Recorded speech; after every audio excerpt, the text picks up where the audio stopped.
মায়ের হাতের মজাদার রান্নায় আজকে আপনাদের জন্য নিয়ে এসেছি বেগুন আলু দিয়ে বেলে মাছ রান্না।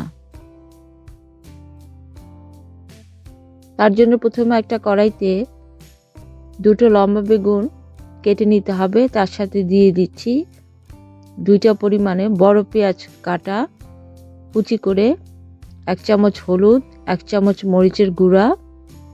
এগুলো দিয়ে হাত দিয়ে খুব ভালো করে বেগুন, পেঁয়াজ, হলুদ এবং মরিচের গুঁড়া ভালো করে হাতে মেখে নিতে হবে।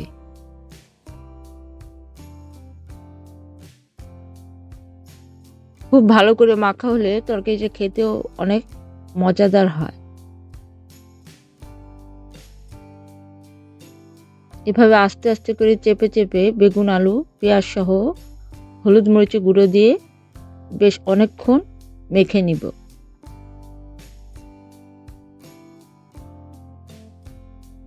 এখন এতে দিয়ে দিচ্ছি পরিমাণ মতো সয়াবিন তেল।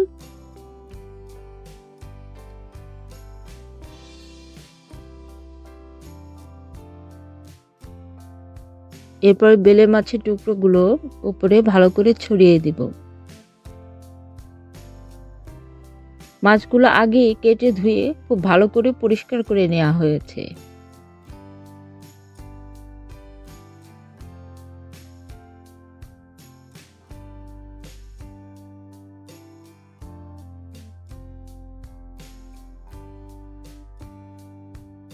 একটা চামচ দিয়ে খুব ভালোভাবে বেগুন এবং মাছ মিশিয়ে নিতে হবে।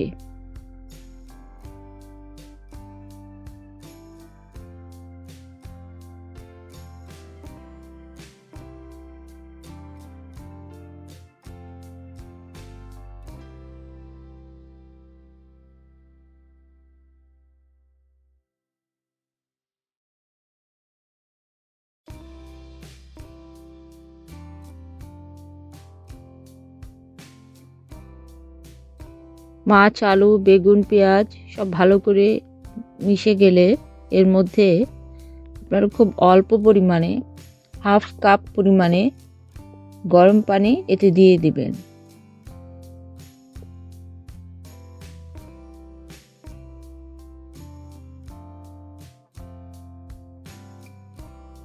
দিয়ে দিলাম আরও 1/2 কাপ পরিমাণে গরম পানি।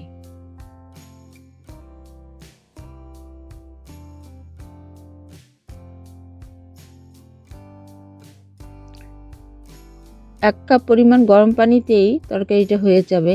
হাতে মাখা তরকারি, তাই খুব বেশি পরিমাণে পানি দেওয়া যাবে না।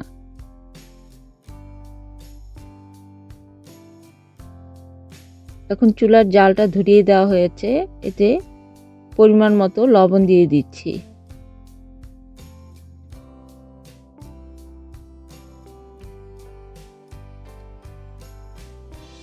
দিয়ে দিচ্ছি পরিমাণ মতো কাঁচামরিচ।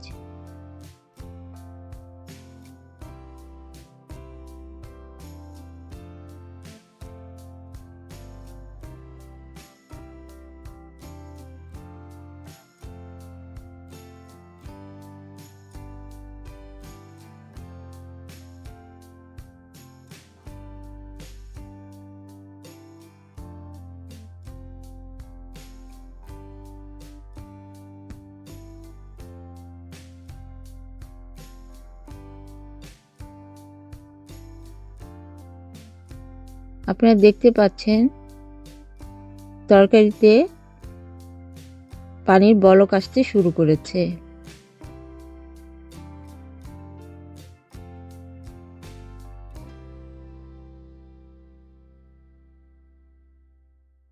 দিয়ে দিচ্ছি এখন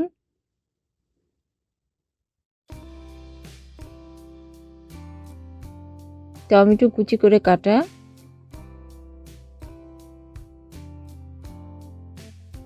বেশ বড় সাইজের একটা টমেটো কুচি।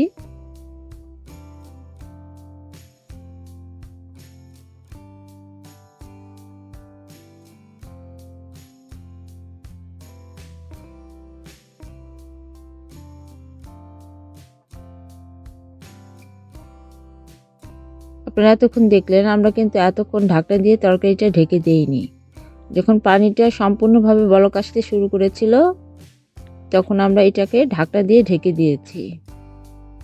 শুরুতেই ঢাকনা দিলে পানির পরিমাণ বেশি হয়ে যাবে এবং তরকারিটা অতটা খেতে ভালো লাগবে না। এখন শেষ পর্যায়ে আমরা এর মধ্যে দিয়ে দিলাম মিহি করে কুচি করে কাটা ধনেপাতা। তৈরি হয়ে গেল মায়ের হাতের মজাদার রান্নায় আজকে বেলে মাছ আলু বেগুন দিয়ে। আপনারা বাসায় চেষ্টা করবেন, পরিবারের সবাইকে নিয়ে খাবারটা উপভোগ করবেন। ভালো থাকবেন, ধন্যবাদ।